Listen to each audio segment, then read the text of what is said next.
ോടൊപ്പം ഭാരതീയ ജനതാ പാർട്ടിയോടൊപ്പം ചേർന്ന് പ്രവർത്തിക്കാൻ തീരുമാനിച്ചിരിക്കുകയാണ്. ശ്രീ ഗംഗേട്ടനെ ഭാരതീയ ജനതാ പാർട്ടിയിലേക്ക് സ്വീകരിച്ചുകൊണ്ട് ഇന്നു മുതൽ അദ്ദേഹം ഭാരതീയ ജനതാ പാർട്ടിയുടെ ഒരു പ്രവർത്തകനായി പുൽപ്പള്ളി പഞ്ചായത്തിൽ ഇന്നു മുതൽ പ്രവർത്തിക്കുന്നതായിരിക്കും.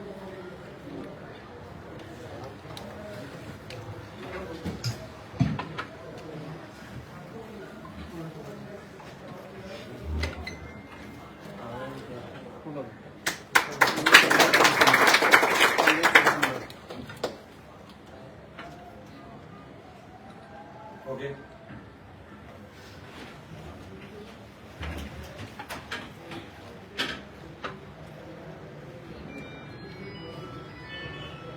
ഗംഗേട്ടൻ നമ്മളോട് സംസാരിക്കും.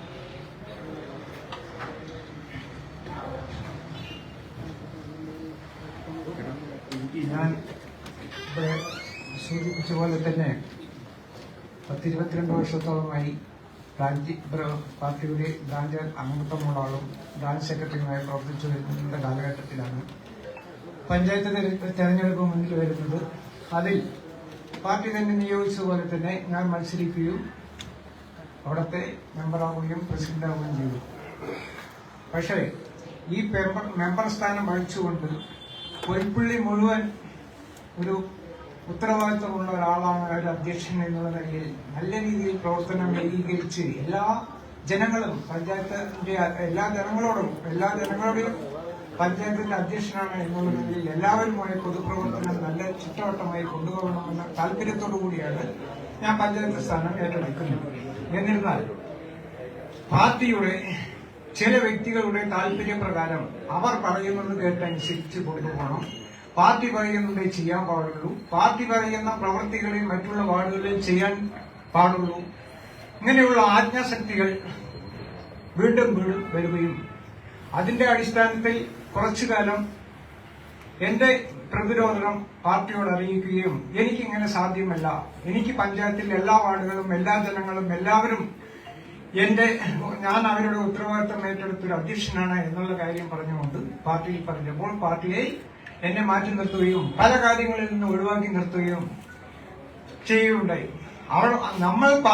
നമ്മൾ കാണുന്ന വികസനം കൊണ്ടുപോകണം എന്ന് പറയുമ്പോൾ പാർട്ടിയിലെ പുൽപ്പള്ളിയിലെ ആൾക്കാർ അവർക്ക് വേണ്ട വികസനം എന്താണോ, അവരുടെ താല്പര്യം എന്താണോ, അവരുടെ കുറച്ച് ആൾക്കാരെ കൂടെ ചേർത്തി അവരൊരു വിഭാഗതി ഉണ്ടാക്കി അതിൽ അവർക്ക് എതിർപ്പ് പറയുന്ന അല്ലെങ്കിൽ സത്യസന്ധമായി കാര്യം മുഖത്ത് നോക്കി പറയുന്നവരെ മാറ്റി നിർത്തുകയാണ് ഉണ്ടാകുന്നത്. അതിന്റെ അടിസ്ഥാനത്തിൽ തന്നെ പുൽപ്പള്ളിയിൽ നിങ്ങൾക്ക് എല്ലാവർക്കും അന്വേഷിച്ചാൽ അറിയാം, അവിടുത്തെ AC മെമ്പർമാർ നിൽക്കുന്നു, പഴയ ഒരു LC സെക്രട്ടറി അയാളെ മാറ്റി നിർത്തുന്നു, അങ്ങനെ ഒരുപാട് വിഭാഗീയതയുടെ പേരിൽ പല ആൾക്കാരും പോയിട്ടുണ്ട്. ഞാൻ അതിന്റെ ഒരു ഭാഗമായി നിന്നതുകൊണ്ടല്ല, എന്നിരുന്നാലും ഞാൻ പഞ്ചായത്തിന്റെ കാര്യങ്ങൾ കൃത്യമായി ചെയ്യുന്ന പ്രവൃത്തികൾ ഏറ്റെടുത്ത് പറയുമ്പോൾ അവർ എന്നെ മാറ്റി നിർത്തുകയാണ് ഉണ്ടായത്. അതിന്റെ അടിസ്ഥാനത്തിൽ ഞാൻ എന്റെ പാർട്ടി മെമ്പർഷിപ്പ് ഈ സ്കൂട്ടനിങ് കാലഘട്ടത്തിൽ അടുത്ത ഈ മുൻ പാർട്ടി സമ്മേളനവുമായി ബന്ധപ്പെട്ടുകൊണ്ട് ഞാൻ മെമ്പർഷിപ്പ് പുതുക്കുന്നില്ല എന്ന് അവരോട് പറയുകയുണ്ടായി. എന്നിരുന്നാലും അതിന്റെ സമൂഹ നേതാക്കന്മാരെല്ലാം എന്നോട് ആജ്ഞാപിച്ചു, എന്നോട് പറഞ്ഞു. എന്നിരുന്നാലും ഞാൻ പറഞ്ഞ തീയതി ഒന്നാണ്, എനിക്ക് ഇങ്ങനെ സമീപിച്ചു പോകാൻ സാധ്യമല്ല എന്നുള്ള രീതിയിൽ ഞാൻ അവരോട് പറഞ്ഞു. അന്ന് തൊട്ട് ഞാനൊരു തീരുമാനമെടുത്തു. ഞാൻ പഞ്ചായത്തിൽ 5 കൊല്ലം ഭരിച്ചത് കാരണം എനിക്ക് പഞ്ചായത്തിന്റെ വികസനം എന്താണ്, ആരാണ് വികസനം ചെയ്യുന്നത് എന്നും എനിക്ക് കുറച്ചെങ്കിലും മനസ്സിലാക്കാൻ സാധിച്ചു. നമ്മുടെ കേന്ദ്രാവിഷ്കൃത ഫണ്ടുകളെല്ലാം വരികയാണെങ്കിൽ അത് നമ്മുടെ നാട്ടിലെ ജനങ്ങൾക്ക് മനസ്സിലാകാതെ പോകുന്നു. ഇങ്ങനെ പല കേന്ദ്ര ഫണ്ടുകളും ജനങ്ങളുടെ മുമ്പിൽ അവർ എത്തിക്കുന്നില്ല. സിമ്പിൾ നമ്മൾ പറയുകയാണെങ്കിൽ അവിടെ വരുന്ന കുടിവെള്ളം, ജലജീവൻ പദ്ധതി, ഈ ഫണ്ട് അത് ആരാണോ തന്നത് എന്ന് ചോദിച്ചാൽ പുൽപ്പള്ളിയിലെ ജനങ്ങളും സാധാരണപ്പെട്ട ജനങ്ങളെല്ലാം നമ്മൾ തന്നു, പഞ്ചായത്ത് തന്നു, അല്ലെങ്കിൽ നമ്മുടെ കേരള സർക്കാർ തന്നു എന്നാണ്. അതിന്റെ പാതി ഫണ്ട് 60% ഫണ്ട് നമ്മുടെ കേന്ദ്ര ആവിഷ്കരണ ഫണ്ടാണ്. ഇതൊന്നും ജനങ്ങളിലേക്ക് എത്തിക്കുന്നില്ല. അപ്പൊ ഈ വികസനങ്ങളെല്ലാം ഞാൻ ചില ചർച്ചകളിൽ മുന്നിലിടുമ്പോൾ നിങ്ങൾക്കല്ല പറയേണ്ട കാര്യമില്ല, അത് കേന്ദ്രാവിഷ്കരണം, അത് നിങ്ങൾ പറയേണ്ട, പഞ്ചായത്തിന്റെ കാര്യങ്ങൾ സംസാരിച്ചാൽ മാത്രം മതി എന്ന് പറയും. അപ്പൊ ഞാൻ അതിനെല്ലാം തടസ്സമായിരുന്നു. ആര് തരുന്നോ മറ്റൊരാളുടെ ആഹാരം കഴിച്ച് അവർക്ക് കുറ്റം പറയുന്ന രീതി എനിക്ക് ഇഷ്ടമല്ല. ഇങ്ങനെ പല കാര്യങ്ങളിലും വിഭിന്നമായി ചർച്ചകൾ വന്ന് ഞാനും പാർട്ടിയും തമ്മിൽ ഒരു വ്യത്യസ്ത നിലപാടുകളിലേക്ക് പോയി. ആ നിലപാടിൽ എനിക്ക് യോജിക്കാതെ പറ്റാതെയായി. അങ്ങനെ ഇരിക്കുമ്പോൾ നമ്മുടെ നരേന്ദ്രമോദിജിയുടെ നല്ല വികസന കേരളം എന്നുള്ള ആശയങ്ങൾ മുൻനിർത്തിക്കൊണ്ട് തന്നെ അവിടെ വരുന്ന ബുക്കുകളും പല ബുക്കുകളും ഇതുമായി ബന്ധപ്പെട്ടുകൊണ്ട് വായിക്കാൻ സാധിക്കുകയും അതിൽ എങ്ങനെയെല്ലാമാണ് വികസനങ്ങൾ കൊണ്ടുപോകേണ്ടത്, ആരാണ് കൂടുതൽ വികസനം നമ്മുടെ നാട്ടിലേക്ക് വേണ്ടത് എന്നുള്ള ആശയം മനസ്സിലാക്കി വേണം ഞാൻ ബിജെപിയുടെ ഒരു മെമ്പർഷിപ്പ് എടുക്കണമെന്നൊരു താല്പര്യത്തോടുകൂടി സമുന്നതരായ ബിജെപി നേതാക്കന്മാരോട് ഞാൻ സൂചന കൊടുത്തു. അപ്പോൾ അവർ സൂചിപ്പിച്ചു. ഇലക്ഷൻ കഴിഞ്ഞതോടുകൂടി ഞാൻ എടുക്കാമെന്ന് അവരോട് ബോധ്യപ്പെടുത്തി. അവർ പറഞ്ഞതിന്റെ അടിസ്ഥാനത്തിൽ ഞാൻ പറഞ്ഞതിന്റെ അടിസ്ഥാനത്തിൽ അവർ കൂടി ആലോചിച്ച ശേഷം പറയാമെന്ന് പറയുകയും അവർ കൂടി ആലോചിച്ച് എനിക്ക് മെമ്പർഷിപ്പ് തരാനുള്ള സാഹചര്യമുണ്ട്, ഞങ്ങൾ വന്ന് തരാം എന്ന് പറഞ്ഞതും അപ്പോൾ അതിന്റെ എല്ലാവരുടെയും സഹായത്തിൽ ഞാൻ പറഞ്ഞത് അവർ കേൾക്കുകയും എനിക്ക് മെമ്പർഷിപ്പിനുള്ള തരാനുള്ള ഇത് അവർ ഉത്തരവാദിത്വം ഏറ്റെടുക്കുകയും ചെയ്തു. ഇന്നിവിടെ ജില്ലാ പ്രസിഡന്റ് കയ്യിൽ നിന്നും ഒരു മെമ്പർഷിപ്പ് വാങ്ങാനുള്ള വലിയൊരു ഭാഗ്യവും ഒരു കടപ്പാടും ആയിരിക്കും. എനിക്ക് കുറച്ച് സമയമാണെങ്കിലും ചെയ്യാൻ പറ്റാവുന്നത് ഞാൻ നമ്മുടെ ഈ പ്രസ്ഥാനത്തിന് വേണ്ടി ബിജെപിക്ക് വേണ്ടി എന്റെ ഇനിയുള്ള ബാക്കി കാലങ്ങൾ നല്ല രീതിയിൽ പ്രവർത്തിച്ച് മുന്നോട്ട് കൊണ്ടുപോകണം. നമ്മുടെ പുൽപ്പുള്ളിയിലുള്ള ജനങ്ങളുടെ മുമ്പിലും അതുപോലെ തന്നെ ബിജെപിയുടെ ആശയങ്ങൾ മുൻനിർത്തിക്കൊണ്ട് ആ പാതയിൽ നരേന്ദ്രമോദിജിയുടെ വികസന കേരളം എന്ന പാതയിൽ കൂടെ തന്നെ മുന്നോട്ട് കൊണ്ടുപോകണമെന്നൊരു താല്പര്യമുണ്ട്. അതിനെ എന്നോടൊപ്പം എന്നെ ഇത്ര നല്ല രീതിയിൽ എന്നെ ഇവിടെ വിളിച്ചു വരുത്തുകയും എനിക്ക് ഇങ്ങനെ ഒരു സ്വീകരണം നൽകുകയും എനിക്കൊരു മെമ്പർഷിപ്പ് തരാം എന്ന് പറഞ്ഞ എല്ലാവർക്കും ഒരു കൃതജ്ഞയും കടപ്പാടും കൃതജ്ഞയും പറഞ്ഞുകൊണ്ട് ഇതാണ് ഇന്ന് എന്നെ വിളിച്ചു വരുത്തിയത്. നന്ദിയെല്ലാം രേഖപ്പെടുത്തിക്കൊണ്ട് ഞാൻ എന്റെ സ്വീകരണം ഏറ്റുവാങ്ങുന്നു. നന്ദി, നമസ്കാരം.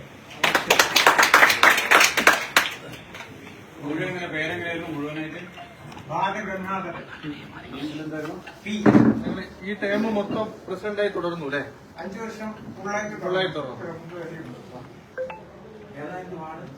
വാർഡ് 12. അവിടെ പാരാ ജയിച്ചേ? അവിടെ ശില്പ എന്ന് പറയുന്ന വനിതാ സ്ഥാനാർത്ഥിയായിരുന്നു. അതിന് UDFന്റെ സ്ഥാനാർത്ഥിയാണ് ജയിച്ചത്. UDF അയച്ചു. താങ്കൾക്ക് സീറ്റ് നൽകിയില്ലേ അവസാന ഘട്ടത്തില്? ഞാൻ ആവശ്യപ്പെട്ടുമില്ല, ചോദിച്ചുമില്ല, തന്നാലും ചെയ്തിരിക്കുന്ന ആളായിരുന്നില്ല.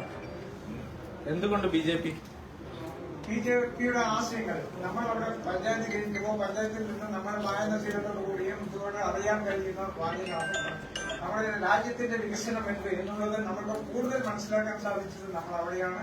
അവിടെയുള്ള വിവാഹിത അത് പറഞ്ഞാൽ പാർട്ടി സംബന്ധിച്ച് അവനവന്റെ കാര്യങ്ങൾ നോക്കാനാണ് അവർ ശ്രമിച്ചുകൊണ്ടിരിക്കുന്നത്. അല്ലാതെ പഞ്ചായത്തിന് വേണ്ട വികസനത്തിന് എന്തിരുന്നാലും കൂടുതൽ ആളുകൾ വരുമോ? താങ്കൾ ഒറ്റയ്ക്കാണോ ഇനി കൂടുതൽ ആളുകൾ താങ്കൾ കൂടെ വരുമോ? എന്നോട് കൂടുതൽ ആൾക്കാർ വരുവാൻ എന്നോട് സന്നദ്ധ പ്രകടിപ്പിച്ചിട്ടുണ്ട്.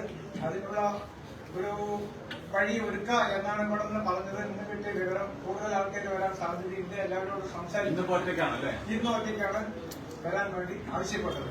അതിന്റെ അടിസ്ഥാനത്തിൽ മറ്റുള്ളവർക്ക് പൊൽപ്പുള്ളിയിൽ വെച്ച് തന്നെ ഒരു സ്വീകരണം കൊടുക്കാം. അങ്ങനെയാണ് നമ്മുടെ ഇതിന്റെ കോർഡിനേറ്റർ വരാൻ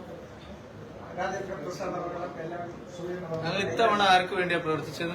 ഇത്തവണത്തെ ഇലക്ഷൻ അങ്ങനെ ആർക്ക് വേണ്ടിയും ഇല്ലാതെ ഒരു മന്ത്രിയോഗ പ്രവർത്തനമായിരുന്നു വേണ്ടത്.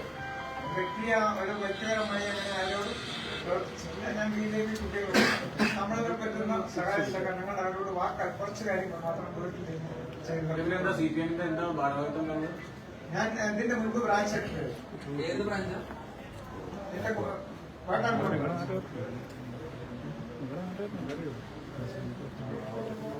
പഞ്ചായത്ത് പ്രസിഡന്റ് ആയതിനു ശേഷം ബ്രാഞ്ച് സെക്രട്ടറി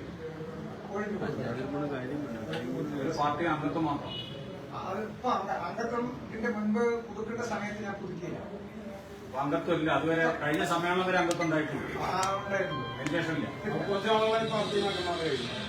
ഞാൻ അംഗത്വം പുതുക്കിയിട്ടില്ല. അംഗത്വം പുതുക്കാതെ അഭിപ്രായ വ്യത്യാസം ആയിരുന്നപ്പോഴും പഞ്ചായത്ത് പ്രസിഡന്റായി തുടർന്നു. പഞ്ചായത്ത് പ്രസിഡന്റ് എന്നെ അങ്ങനെ ആവശ്യപ്പെട്ടിട്ടില്ല. ഞാൻ പഞ്ചായത്ത് പ്രസിഡന്റായിട്ട് തുടർന്നു. ഇതുവരെയും ഇന്നും പഞ്ചായത്ത് പ്രസിഡന്റായി തുടർന്നുകൊണ്ടിരുന്ന പക്ഷേ എന്നോട് അംഗത്വം മുക്കാൻ പറഞ്ഞ് ഞാൻ എന്റെ കാര്യങ്ങളെല്ലാം വ്യക്തമായി പറഞ്ഞ് എന്റെ വിമർശനങ്ങൾ പറഞ്ഞു. അത് എവിടെ കൊടുത്താലും അതിനൊരു അംഗീകാരമില്ല. അവിടെ കുറച്ച് വ്യക്തികൾ മാത്രം കൂടുന്നു. അല്ലാതെ ആരാണ് ഈ കുറച്ച് അത് പറഞ്ഞാൽ അവിടുത്തെ LC സെക്രട്ടറി DAC മെമ്പറുമായിട്ടുള്ള അരുൺകുമാർ ഇങ്ങനെയുള്ള കുറച്ച് വ്യക്തികൾ. എത്ര കാലങ്ങൾ സെക്രട്ടറി ആയിരുന്നു ബ്രാഞ്ച്? ബ്രാഞ്ചിൽ എത്ര കാലയളവില് ഒന്ന് പറയും? കാലയളവ് അതല്ല, എത്ര വർഷം മുതൽ? ഞാനിപ്പോ ഈ പഞ്ചായത്ത് പ്രസിഡന്റ് ആകുന്നതിന്റെ മുൻ കാലഘട്ടങ്ങളിൽ 6.5 വർഷം 2014 മുതൽ 20 വരെ. പഞ്ചായത്ത് പ്രസിഡന്റ് ആയതുകൊണ്ട് ബ്രാഞ്ച് സെക്രട്ടറി വിളിച്ചാണ് അല്ലേ? അതെ. ബ്രാൻഡ് പുൽപ്പള്ളി തന്നെ. പുൽപ്പള്ളി, എറണാകുളം ബ്രാഞ്ച്. ഏതാ? വേട്ടാകുളം. വേട്ടാംകുളം. വേട്ടാകുളം. ഓക്കെ.